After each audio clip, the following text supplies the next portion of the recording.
First wave of feminist.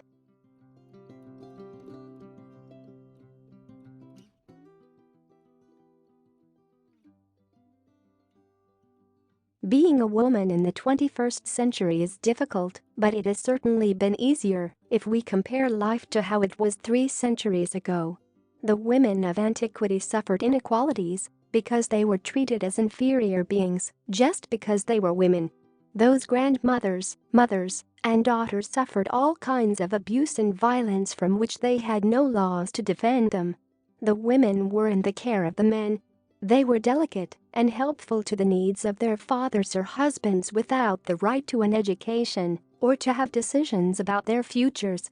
That is why it is important to be aware of how these same rebellious grandmothers, mothers, and daughters have changed the world of protecting basic civil rights as time goes by to change society. What is feminist? Feminism is a political and social movement that began at the end of the 18th century, beginning as the creation of an awareness of women against the exploitation, domination, and oppression of men. It is where some women take the courage to raise their voices a little against the injustices of their time.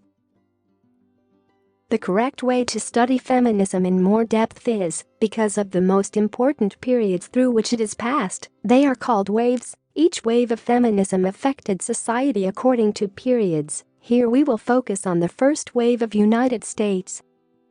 The first wave for the United States is identified in the time between the 19th century and the 20th century.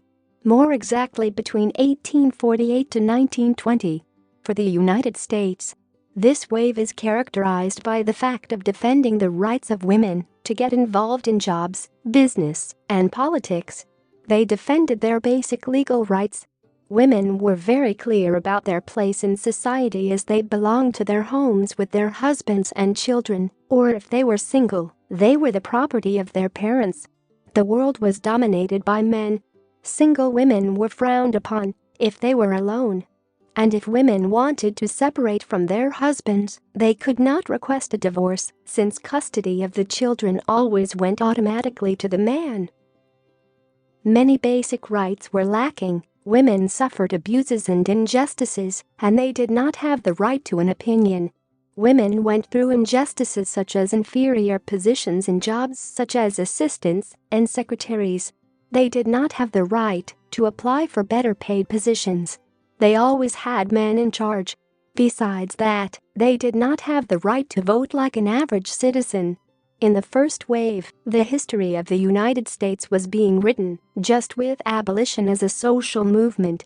Social reform and freedom for all were sought, but it was more focused on race, not gender. The first wave for the United States was marked by a convention in Seneca Falls, which was the first convention on women's rights in history, which they called the Declaration of Sentiments. The women who created the convention were named Elizabeth Cady Stanton and Lucretia Mott. They were angry about the treatment they received for being women. Many people fought for civil rights such as against slavery during the year 1840. They also joined the cause to support the civil rights of women. One of the major causes of the first wave was the right to vote for women in the year 1866. It was the primary aim.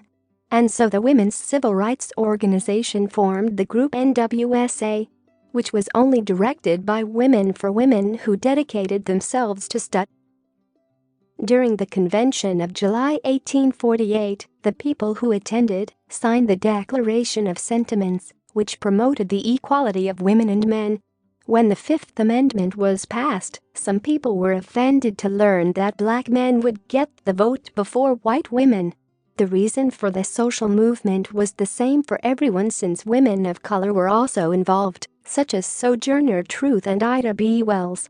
After so much struggle and demonstrations, the 19th Amendment was established in 1920, which fulfilled its aim of establishing the right to the vote for white women. It was until the approval of the Electoral Rights Law of 1965 that Afro-American women could vote, which was a long and difficult struggle, but thanks to brave women, progress for civil rights for all alike as they